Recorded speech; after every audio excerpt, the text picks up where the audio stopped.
fatos e versões. O que vai impactar na sua vida agora no Café com Política.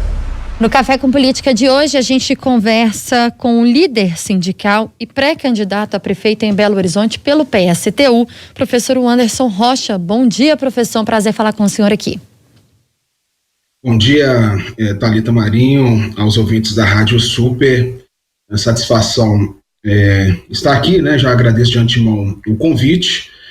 Hoje, sexta-feira, dia 7, né? É um dia importante no movimento sindical, movimento educacional, que é um dia nacional organizado pelas centrais sindicais e sindicatos da educação, em relação ao luto, né? Que podemos chegar aí a 100 mil mortes por Covid, e em contraposição a todas as medidas do governo Bolsonaro ou de alguns governadores contra os direitos, né, sejam dos trabalhadores e daqueles que mais precisam. Pois é, professor, vamos falar sobre tudo isso. E antes desses pontos em relação a essas medidas do governo Bolsonaro, também do governo de Minas, vamos falar da situação local, Prefeitura de Belo Horizonte. Ontem o comércio voltou a funcionar. O prefeito Alexandre Calil, que estava muito resistente na volta do comércio não essencial ou do avanço naquelas fases, né, de reabertura do comércio na capital mineira, liberou ontem, já anunciou o calendário dos próximos dias, avisando também que se a população não respeitar, que ele vai mandar fechar.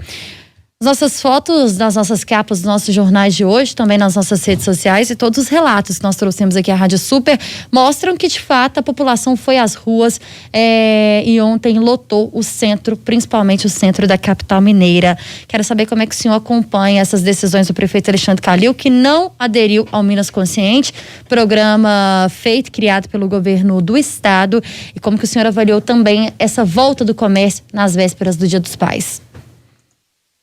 Bom, primeiro nós temos um prefeito que se acha o dono da cidade, né? Não tem diálogo com aqueles que mais precisam, né? Ao longo desse período.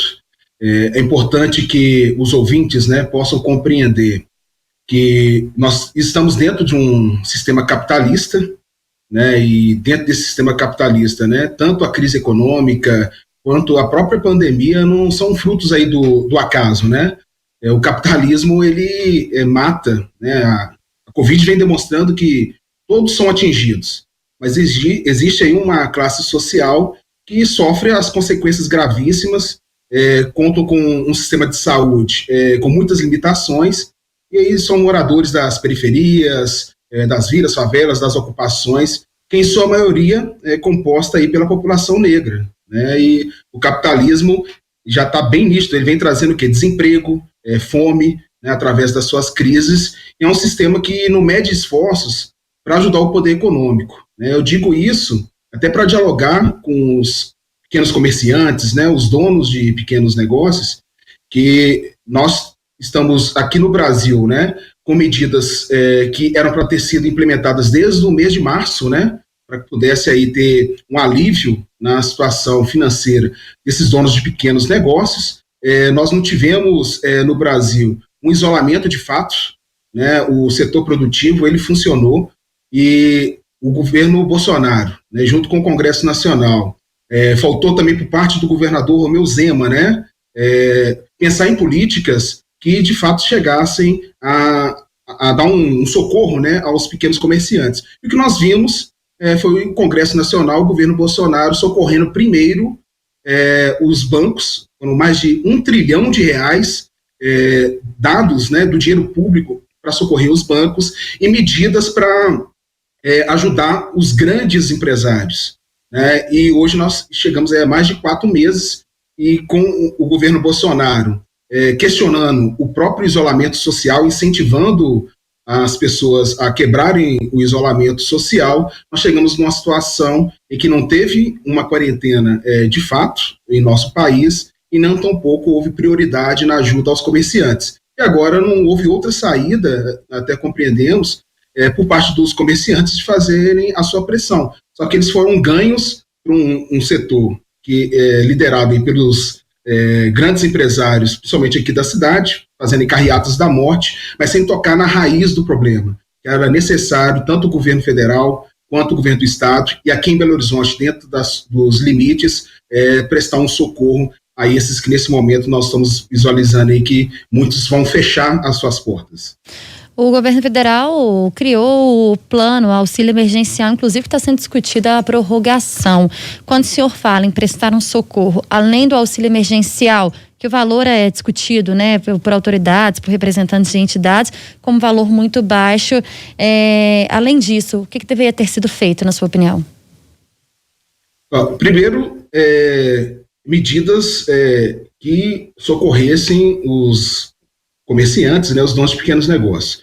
O auxílio emergencial, ele é um valor que é insuficiente, né, nós deveríamos ter medidas que garantissem não só o emprego, né, a estabilidade e o auxílio, na nossa visão, né, pelo PSTU, teria que ter sido de, no mínimo, 2 salários mínimos e meio, para que pudesse de fato garantir que as pessoas ficassem em casa, né, sejam aqueles que estão no trabalho informal, né, os desempregados, e faltou por parte do governador Romeu Zema e do prefeito Alexandre Calil que no mínimo fizessem uma complementação para que se chegasse a esse valor, né. Aí nós teríamos aí de março a abril, de fato, uma quarentena que garantisse aí, como outros países fizeram, né, um processo de lockdown, e que de fato garantisse que as pessoas ficassem com tranquilidade em casa. O prefeito Alexandre Calil, ele se limitou a política de cestas básicas, e hoje nós estamos chegando numa situação que as pessoas não têm nem o dinheiro para comprar o gás.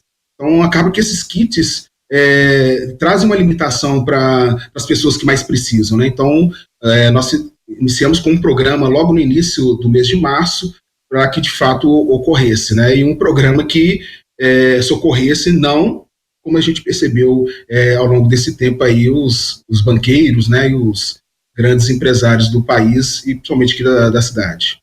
O senhor é professor e numa entrevista exclusiva na última terça-feira aqui à Rádio Super, o prefeito Alexandre Calil falou que não tem previsão nenhuma de volta às aulas ainda em 2020. O prefeito acha que as aulas só retomam no ano que vem. Aí eu te pergunto do ponto de vista enquanto professor, como que isso pode ser prejudicial aos alunos? Teria alguma forma de ser pensada para que a volta às aulas ocorresse, claro, sem colocar esses alunos em risco, sem colocar a saúde, né, desses alunos e professores em risco? Bom, primeiro é importante que a população compreenda que nós temos que ter todas as medidas possíveis para salvarmos vidas, né? O ano letivo, você pode retomá-lo, mas as vidas você não tem como retomá-las.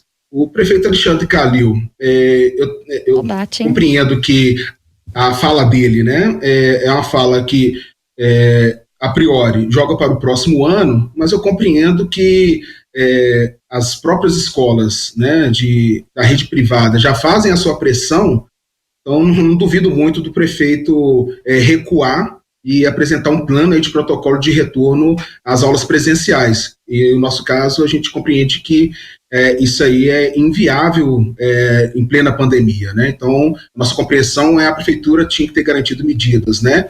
Que houvesse acesso à tecnologia para todos os estudantes.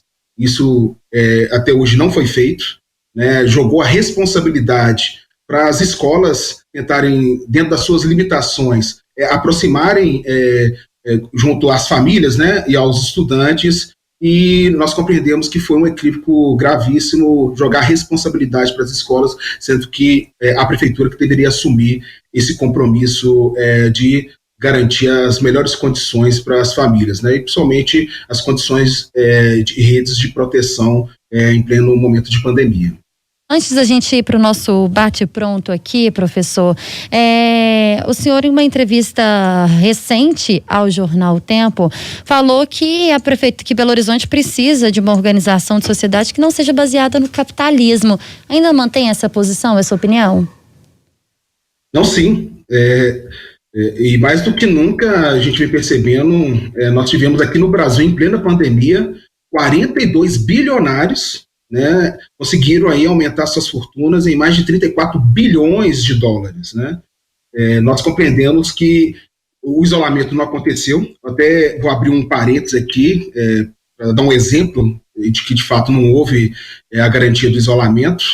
Recentemente, o dono aí que é um dos empresários, né, da MRV, o Rubens Menin, assim, eu sou atleticano, os atleticanos sempre reivindicaram ter um estádio próprio, né, mas ele, numa entrevista recente, disse que ia garantir o isolamento social e não iria aí visitar as obras, né, da Arena do Galo. Enquanto isso, mais de 800 operários estão em pleno vapor, no auge da pandemia, sendo obrigados a trabalhar para garantir o sustento de suas famílias, correndo o risco de serem contaminados, de contaminar suas famílias ou até o risco de morrer. Então, no capitalismo, não tem como naturalizá-lo, né? Alguns governantes estão naturalizando o número de mortes, né? Então, nós estamos num momento de barbárie. Então, nós temos aqui como princípios na Prefeitura de Belo Horizonte transformar a Prefeitura de Belo Horizonte num marco de resistência e enfrentamento a todos esses ataques que o governo Bolsonaro, o Zema, vem praticando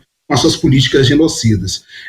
A Prefeitura também, nós vamos incentivar a organização tanto daqueles trabalhadores da iniciativa privada, do setor público. Não vai ser uma prefeitura para governar para todos, não se pode governar junto com os interesses dos bancos e das grandes empresas, vai ser uma prefeitura que fará de tudo que for possível para defender a melhoria dos trabalhadores, dos mais pobres. Não dá para ficar sentado numa cadeira e assistir tudo isso calado, né? Nós tínhamos que mover toda a cidade, chamar deputados, senadores, a responsabilidade. Um absurdo votarem em reduzir salários dos trabalhadores, um absurdo abandonarem a própria sorte os pequenos comerciantes e aqueles que mais precisam. E o que nós vamos focar e que nós consideramos mais importante é uma prefeitura que vai estimular conselhos populares.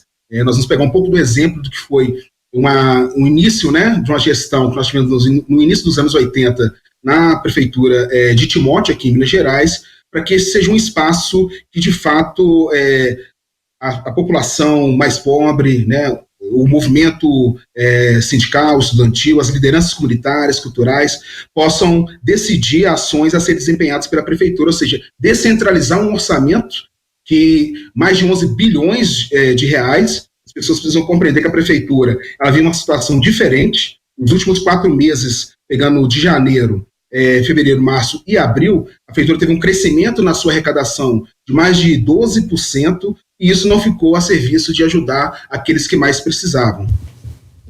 Hora do bate-pronto. No Café com Política. Hora do bate-pronto. São perguntas objetivas com respostas objetivas. Combinado? Tudo bem. Prefeito Alexandre Calil, em uma palavra. Calil é só caô. Coronavírus em BH. Uma pandemia que atinge em cheio trabalhadores e o povo pobre. O seu principal adversário político. O capitalismo.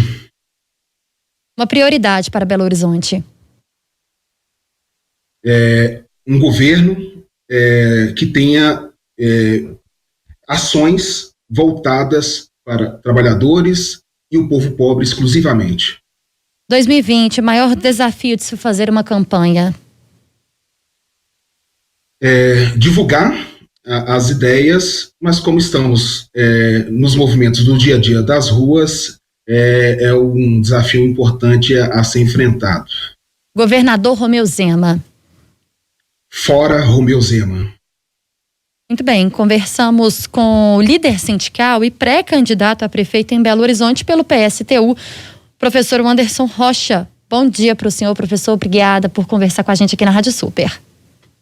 Eu agradeço e faço convite aos ouvintes. Nós vamos fazer o lançamento hoje das pré-candidaturas às 19 horas, 7 horas da noite, no Facebook do PSTU Belo Horizonte. E já agradeço de antemão e já reforço aqui que é preciso a população se organizar, o povo se organizar, os de baixo, porque a política do Bolsonaro vai nos arrebentar, né? E não dá para viver e ser ganho, né, para aquelas situações de moral, bons costumes, aqueles que vão defender a família, porque isso não coloca emprego, renda e não coloca comida na mesa dos trabalhadores. Muito obrigada, professor.